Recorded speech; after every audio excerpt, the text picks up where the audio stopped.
In this new spin-off, DARYL is obliged to lead a little child named Laurent throughout the nation for prophecy when he washes up on French shores.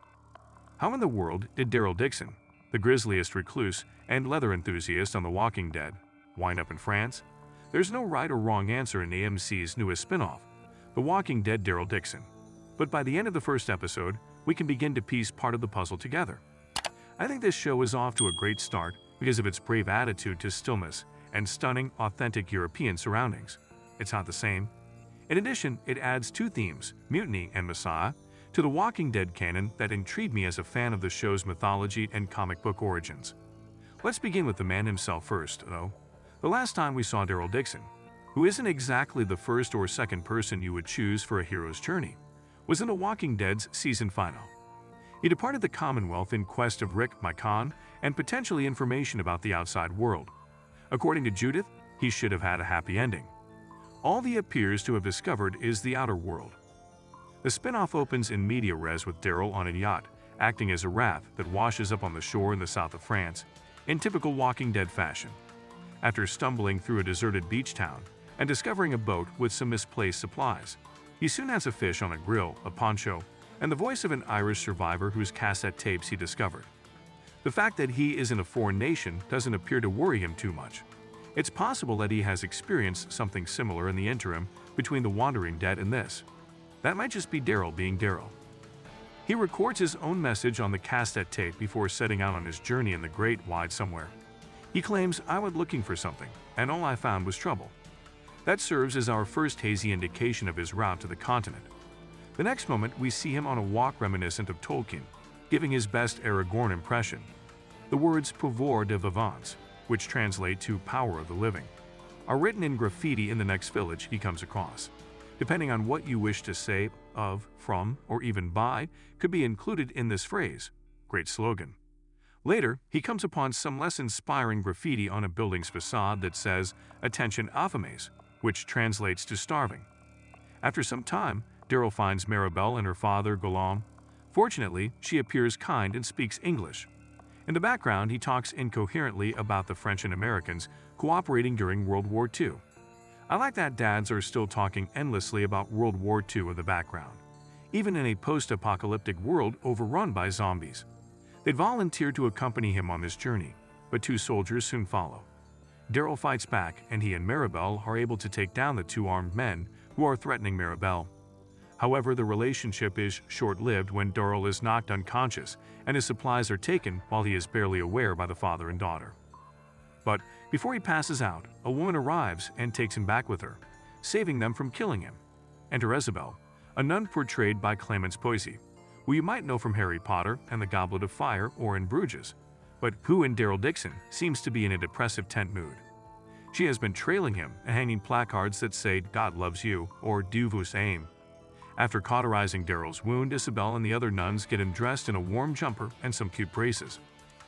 We discover more about their abbey as DARYL and Isabel grow closer over their wounds and siblings, serving as a constant reminder that the past exists. The Union of Hope is the umbrella organization that includes the organization. Sincerely, I would be suspicious too, as DARYL seems to be. You need to be on your watch in the Walking Dead realm, because there are a lot of extremists and dystopian gangs there. It doesn't help their cause that they're holding the zombie priest Peregrine imprisoned. That doesn't stop him from taking a bath, though, a la Witcher. The only male at the convent is a young child by the name of Laurent, who recognizes DARYL from across the courtyard and begins to mimic him right away. Then, of all things, he begins to converse with DARYL about maths. Subsequently, DARYL witnesses Laurent studying poetry with Peregrine, whom the child predicts will go back up. While the American is prepared to go, Isabel makes a suggestion. She shows DARYL a drawing that Laurent did of him 3 weeks prior as proof that they had been waiting for him. Because a Buddhist monk referred to Laurent as the Messiah, she refers to him as the messenger, and asserts that he is meant to take Laurent to a base in the north. Huge. DARYL will have none of it. I agree with him as a skeptic, but as a television watcher, I find it intriguing. Nobody in the Atlanta region ever claimed to be the real Messiah, despite the fact that The Walking Dead included a number of cults and a guy named Jesus. After the Holy Mission angle fails, Isabel attempts a different strategy with DARYL. She tells him that in order to locate a port and a boat that would return him to America, he would benefit from having a French companion. Laurent, according to her, is lonely and should be among other kids and a father figure rather than at the nun-filled convent. It's more important to stay alive, Daryl asserts. He is right, even if I know he's kind of rejecting the call at the moment. As Maribel and Golan inform them of their colleagues' deaths, more military personnel, Isabel calls them Garriers, aka warriors, discover that Daryl, the man somewhat at fault, was brought to the monastery. A guy by the name of Cadron leads the Garriers. He is upset to see his zombie-like co-workers. In a sinister way, it's sweet. The Garriers show up as Daryl is leaving the monastery with a few borrowed medieval weapons and a full supply of provisions. Despite the nuns' objections, the troops find Père Jane while looking for Daryl and put him down.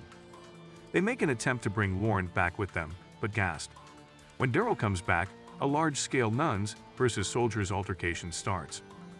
The way the abbess identified the soldier, who had been given the order to kill the undead priest, was one aspect of the entire ordeal that I truly liked. She asks him to respect the man who previously received his confession, calling him by his full name, Philip Poulin. Whether it's in the main series or any of its spin-offs, The Walking Dead has always excelled at creating a feeling of community. It is very simple to understand how this French community has become divided since the end of the world when small details like that are there. Daryl is left with Isabel, Laurent, and another nun named Sylvie after the conflict. Sylvie serenades them round the campfire with a song. As long as they accompany Laurent on the mission and transport him to a port once he is safe, Daryl agrees to accompany him. Additionally, he gives Isabel the fewest details possible regarding how he got to France. He remarks, "I met some nasty people. They loaded me onto a boat. It wasn't successful." Like always, Daryl is a guy of few words. DARYL DIXON must now finish his crusade and reunite with his new family, and Cadron is a new foe for him. But hold on, it gets better. We check in with a few new individuals at the end of the episode on what we can only presume is the boat that carried Daryl across the Atlantic. In Le Havre, in northern France, it is docked. A woman by the name of Madame Janet approaches the captain, expressing her displeasure with the crew's lackluster performance in whatever capacity. They discuss a revolt, experiments, and inmates making their way out. The doctor who reports to Madame Janet states, "Our research is largely destroyed. We were left with a huge mess by whoever did this." Well, that's definitely Daryl. He was tossed overboard, according to the skipper. I apologize. Was Daryl at the helm of a high seas mutiny? What's in Charlotte Doyle's True Confessions? I'd like to witness that narrative. No offense to the tween Messiah and deadly nuns. Hopefully, there will be a flashback. These antagonists are equally terrifying, and I genuinely don't know what to anticipate. Perhaps it's the zombie void in my life, but this show is really inspiring me. In contrast to The Walking Dead, Dead City, which took advantage of our understanding of Maggie and Negan's past to place them in a novel setting that was mysteriously linked to both of them. Daryl is completely removed from his past in DARYL DIXON. It's a pleasing dynamic. The Walking Dead standalone episodes starring Daryl have always been some of my favorites. He's really likable for a character that genuinely doesn't want to interact with other people. Alain Perdu, the title of the episode, translates to the lost soul in French. I'm a little miffed that Daryl saw glimpses of Carol and Judith when he was unconscious, but not of Dog his dog. The thing I like best about him is that he named his dog Dog. He is essentially Tiffany's breakfast. I swear, before The Walking Dead revealed that my name and that of the dog's previous owner are the same, I was attached to Dog both as an idea and as a dog. We don't discuss that, Leaf. The monuments and paintings in the opening credits really catch my attention. The majority of the first episode was set in the nation. Is Daryl going to become a sophisticated city boy? Pay attention. When Isabel tells Daryl about his fate, do you see the small talk-to-the-hand gesture that he makes? Evocative. For more than 10 years, Daryl has been a beloved character among fans because of his degree of snark.